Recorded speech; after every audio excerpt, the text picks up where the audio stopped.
இப்ப விஜய் அவர்களுடைய பிரச்சாரத்துல சில உயிரிழப்புகள் நடந்தது. இதை பத்தி உங்களுடைய கருத்து சொல்லுங்க. இந்த உயிரிழப்பு நடந்ததுக்கு முழுக்க முழுக்க காரணம் அயோக்கிய பைய ஒரு நாரப்பைய. தமிழ் சினிமால இருந்து முழுக்க முழுக்க நடிக்கைக்கு மட்டுமே தகுதியா இருக்க ஒரு ஈனப்பைய விஜய் மட்டும்தான் காரணம். 90% காரணம் விஜய் மட்டும்தான். காலையில 8:45 நாமக்கல்ல கூட்டம்னு சொல்லும் போது ஃப்ளைட் ஏறினதே 8:45 ஏறி இருக்கான். கார்த்தியனன் சொல்ற மாதிரி 8:45 படப்பிடிப்புனா 12 மணிக்கு ஷூட்டிங் போனா தயாரிப்பாளர் செருப்பை கழட்டி அடிச்சிடும் அப்படின்னாரு.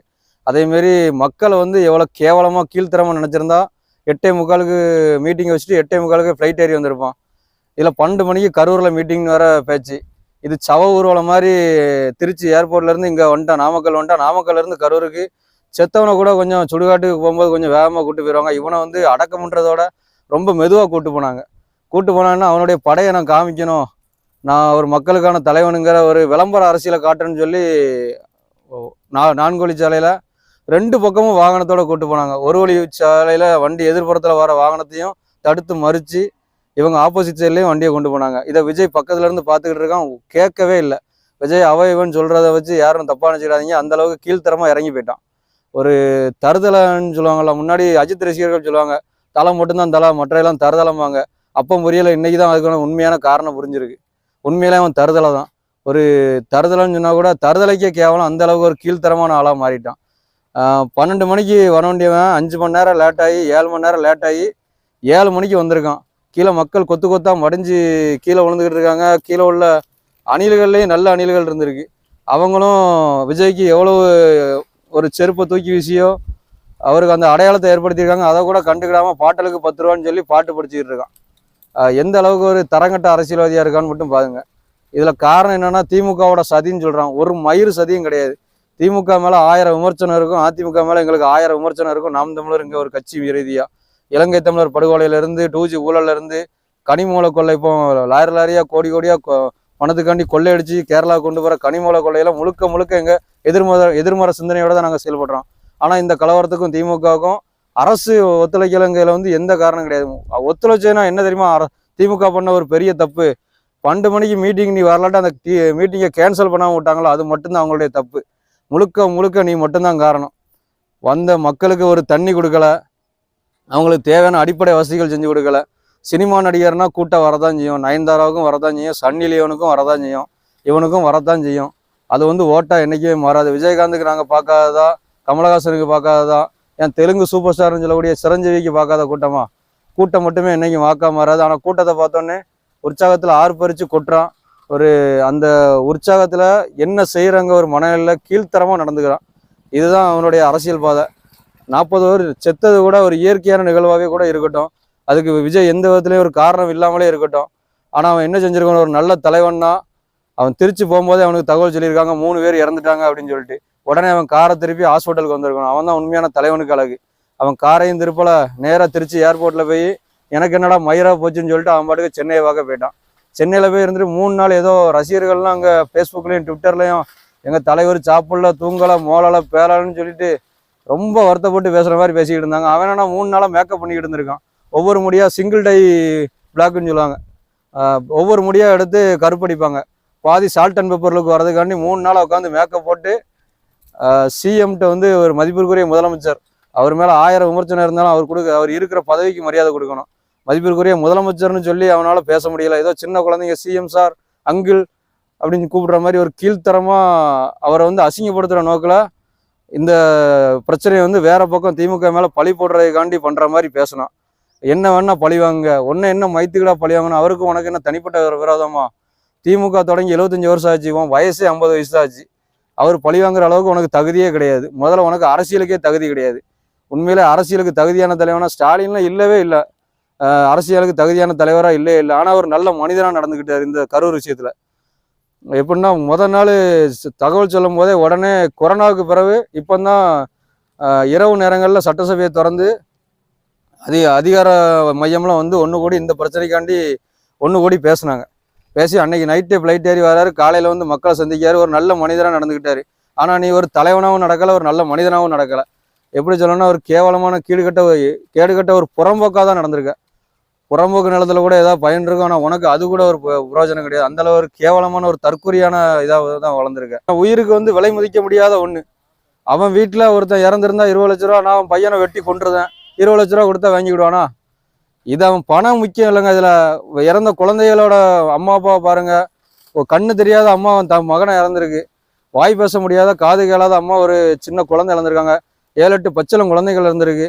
20 லட்ச ரூபா கொடுத்தா இதெல்லாம் திரும்ப வந்துருமா? எவ்வளவு கனவுகளோட வளர்ந்துருப்பாங்க தன் பிள்ளையை வளர்க்கணும் ஆளாக்கணும்ட்டு. இவன் அதுக்கான அவன் பணம் கொடுத்தது விஷயமே இல்லைங்க. அவன் இறந்தவங்களோட கூடவே வீட்டுல இருந்திருக்கணும், அவங்களுக்கு ஆறுதலா இருந்திருக்கணும். இவனுக்கு கூட இருக்க நாய்கள் என்ன சொல்றதுன்னா, உங்களுக்கு பெரிய மக்கள் செல்வாக்கு இருக்கு, உங்க கூட எல்லாமே மக்கள் ஃபுல்லா அவங்க கூட தான் இருக்காங்க, உங்களை மிஞ்சி எதுவுமே எங்க தமிழ்நாட்டில் இல்லை, நீங்க கையசைச்சாலே எங்க மக்கள் ஃபுல்லா அவங்க கண்ணசைவுக்கு ஓட்டு போடுறாங்கன்னு சொல்லி ஒரு சில தற்கொலை படிக்காத முட்டா பயில கூட்டம் இவருக்கு கூட இருந்து கீ கொடுத்துக்கிட்டு இருக்காங்க. அதை நம்பி அப்படியே இவர் ஃபாலோ பண்ணிக்கிட்டு இருக்காரு. ஒருத்தன் மயங்கி விழும் போதே மற்ற தொண்டர்களும் பொதுமக்களும் சேர்ந்து அவனை காப்பாற்றிருப்பாங்க. அந்த இடத்துல எவ்வளவு முதலுதவி செய்யணுமோ அதை செஞ்சு காப்பாற்றிருப்பாங்க. ஆனா இவன் ஃபுல்லாம் கீழே ஒருத்தன் மிதிப்படி செத்துக்கிட்டு இருக்கான், டிவிக்கேன்னு கத்ததான் செய்யறானே தவிர மக்களை கீழே விழுந்து மயங்க போட்டிருக்கவனு பார்த்துருக்க மாட்டான். அதில் ஒருத்தி சொல்றா, என் புருஷனை கூட பிடிக்காது, விஜய் தான் எனக்கு பிடிக்கும், 25 வருஷமா காதலிச்சுக்கிட்டு இருக்கான்னா. கீழே விழுந்து கிடக்கும்போது அவன் புருஷன் தான் தோல்ல தூக்கி போட்டு போறான். அவன் மேல இருந்துட்டு பாட்டலுக்கு 10 ரூபான்னு பாட்டு படிக்கான். அந்த அந்த சம்பவத்துக்கு ரோட் ஷோவுக்கு விஜய் காரணமா அப்படின்னா இந்த திருட்டு திராவிடம் தான் அதுக்கு மெயின் காரணம்.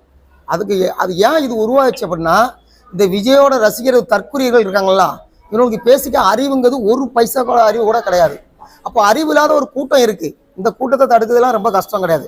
அப்போ அதை ஈஸியாக பிளான் பண்ணி அது எப்படி சரி பண்ணணுமோ அது சரி பண்ணிக்கலாம் தான் அவங்களோட நோக்கம். ஆனால் இவ்வளோ பேர் இறப்பாங்க அப்படிங்கிறது யாரோட இதுவும் கிடையாது. இதில் இதுக்கு முழு காரணம் யாருன்னா, அறிவு இல்லாத விஜயோட ரசிகர், அந்த தற்கூரி ரசிகர்களால் தான் இந்த பிரச்சனை. நம்ம கவர்மெண்ட்டையோ வேற யாரையோ குறை சொல்லி எந்த பிரயோஜனமும் கிடையாது. இவனுக்கு எவ்வளோ கட்டுப்பாடு இருந்தாலும் கம்பியில் ஏறுவான், போஸ்ட்டில் ஏறுவான். இதுக்கு ஆரம்பமே அவன் ஒரு செட்டில் ஏறி அது உடஞ்சி விழுந்து மின் கம்பியில் விழுந்ததுக்கு அப்புறம் தான் அந்த பிரச்சனையே வந்திருக்கு. அப்படிங்கும்போது விஜயோட அந்த தற்குறிகள் இருக்காங்களா, தற்குறி அறிவு இல்லாத தற்கொலையோட காரணம் தான் இது. அதில் ஒரு அது யாருக்குமே அந்த நிகழ்வு நடக்கிறதுக்கு ஒரு 5 நிமிஷத்துக்கு முன்னே நம்மளோட யூடியூப் பேஸ் நிறைய பேர் வீடியோ எடுத்து போட்டிருக்காங்க. அதில் அந்த கூட்டத்தில் இருக்கவங்க பேசுனது, ஒரு லேடிஸ் ஒரு 16 வயசு 17 வயசு இருக்கக்கூடிய ஒரு பொண்ணு பேசுகிறா. ஆனால் விஜய் தான் அடுத்த சிஎம் சொல்லி வெளில பேசும்போது எங்களை ரொம்ப செமையாக நசுக்கி விட்டாங்க. இது என்ன வாக்குன்னு எனக்கு புரியல. செமையாக நசுக்கி விட்டாங்கன்னு ஒரு 18 வயசு பிள்ளை பேசும்போது அது எந்த மாதிரி மனநிலையில் இருக்குது? இவங்க பெற்றவங்க இந்த பிள்ளைலாம் பெற்று வளர்த்து ரோட்டில் விட்டுருப்பாங்களா? இவங்களாம் எப்படி வளர்த்துருப்பாங்கங்கிறதே ஒரு கொச்சையான ஒரு தமிழ்நாடா ஆயிடுச்சோ அப்படிங்கிற ஒரு சந்தேகம் நமக்கு இருக்குது. விஜய் மேலே எப்படி தவறு அப்படின்னு பார்த்தீங்கன்னா, விஜய் இதில் ஒரு மிகவும் சுயநல போக்கோட தான் செயல்பட்டு இருக்காரு. ஏன்னா அவர் கேட்ட நேரம் 8:45 நமக்கு ஒரு கூட்டத்துக்கு அனுமதி கேட்டுருச்சு. கேட்டுட்டு அங்கே 2 மணி 1 மணிக்கு வர்றதுங்கிறது மிகப்பெரிய ஒரு என்ன சொல்கிறது, கண்டனத்துக்குரிய ஒரு செயல். இதை பார்த்துக்கிட்டு இந்த ஆளுங்கட்சி, அங்கே இருக்கக்கூடிய காவல்துறை, உளவுத்துறை அங்கே மக்கள் கூடுவாங்கங்கிறது தெரியும், எவ்வளோ பேர் கூடுவாங்கங்கிறது தெரியும், எவ்வளோ பேர் கூட்டிகிட்டு இருக்காங்கிறதும் தெரியும். அப்போது அந்த தலைவர் அந்த இடத்துக்கு அந்த கூட்டத்துக்கு வராத பட்சத்தில் அந்த கூட்டத்தை ஒன்று கேன்சல் பண்ணணும். இப்போ நாம் தமிழர் கட்சி எத்தனையோ கூட்டம் போடும்போது நம்மகிட்ட இத்தனை பேர் வரீங்கன்னு கேட்குறாங்க. கேட்டு இத்தனை பேருக்கு மேலே வரக்கூடாது, இத்தனை பேருக்கு மேலே வந்தாங்கன்னா நாங்கள் கூட்டத்தை கேன்சல் பண்ணிடுவோம்னு சொல்லிட்டு எவ்வளோ அச்சுறுத்தல் கொடுக்குறாங்க. அதே செயலை அது அச்சுறுத்தல் கூட பார்க்க வேண்டாம், அது கட்டுப்பாடு, அது ஒரு ரூல்ஸ். அந்த ரூல்ஸை இன்னைக்கு ஆளுங்கட்சி, காவல்துறை, உளவுத்துறை ஃபாலோ பண்ணியிருந்தா கூட இவ்வளோ கூட்டம் கட்டுக்கடங்காத ஒரு கூட்டம் வரக்கூடிய இடத்துல தலைவர்கள் லேட் பண்ணும்போது அங்கே எவ்வளோ பெரிய அச்சுறுத்தல்கள் வரும். அங்கே இருக்கக்கூடிய தவகவோட தொண்டர்கள் இருக்கட்டும், நிர்வாகிகளாக இருக்கட்டும், அந்த கட்சி அந்த கூட்டத்தை ஒருங்கிணைத்த நிர்வாகிகள் இவ்வளோ கூட்டம் கூடனா எவ்வளோ ஏற்பாடு செஞ்சுருக்கணும். அங்கே பெண்கள், குழந்தைகள், என்ன சொல்கிறது, முதியவர்கள் எல்லாருமே வந்திருக்கும் போது அவங்களுக்கான அடிப்படை தேவைகளுக்கு ஏதாவது ஏற்பாடு செஞ்சுருந்தாங்கன்னு பார்த்தீங்கன்னா அதுவும் கிடையாது. அப்படி பார்க்கும்போது பார்த்தீங்கன்னா இங்கே 2 பக்கமே மிகப்பெரிய தோல்வியாக தான் பார்க்க முடியும். அதுலேயும் குறிப்பாக விஜய் செய்த செயல் அவர் இந்த கூட்டத்தை ரசிக்கிறாரா இல்லை இது ஒரு சைக்கோ மனநிலையாங்கிறது நமக்கு கண்டிப்பாக தெரியலை. அந்த மனநிலையில் இருந்தார்னா கட்டாயமாக அவர் அதை விட்டு வெளியே வரணும். ஒரு அரசியல் தலைவருக்கு அடிப்படை தேவை ஒரு என்ன சொல்கிறதுன்னா, தன்னை நம்பிய தொண்டர்களை அரசியல் படுத்தி தனக்கு கீழே இருக்கக்கூடியவங்களை தொண்டர்களாக பார்க்காம தனக்கு கீழே பல தலைமைகளை உருவாக்குறது தான் ஒரு நல்ல தலைமைக்கு அழகாக இருக்கும். அப்படி பார்த்தோம்னா இந்த விஜய்க்கு பார்த்தீங்கன்னா எந்த ஒரு தலைமைத்துவமும் இல்லை. அவர் தனக்கு கீழே இந்த மாதிரி மக்கள் முட்டாள்தனமாக ரசிகர்களாக இருக்கிறத அவர் ரசிக்கிறாரோங்கிற ஒரு பார்வை இருக்குது. அந்த பார்வையின் வெளிப்பாடு தான் இவ்வளோ பெரிய கோரமான ஒரு நிகழ்வு.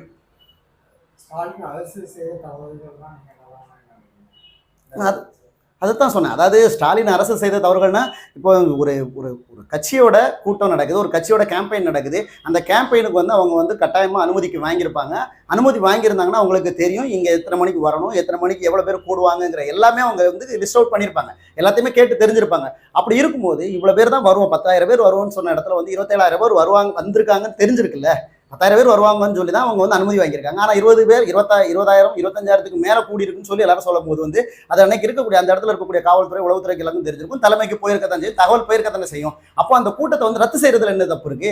இன்னும் இவ்வளவு பெரிய அசம்பாவிதம் நடக்காம தடுக்கிறதுக்காக ரத்து செஞ்சிருக்கணும். ரத்து செஞ்சிருந்தா இன்னைக்கு ஆளுங்கட்சி எடுத்து அவங்க பேசியிருப்பாங்க. ஆனா வந்து இந்த மாதிரி ஒரு அசம்பாவிதம் நடக்காம தடுத்துருக்கலாம்ல. அதை செய்யறதுல வந்து அதை செய்யாதது வந்து ஒரு மிகப்பெரிய தவறாக தான் நம்ம அதை பார்க்குறோம்.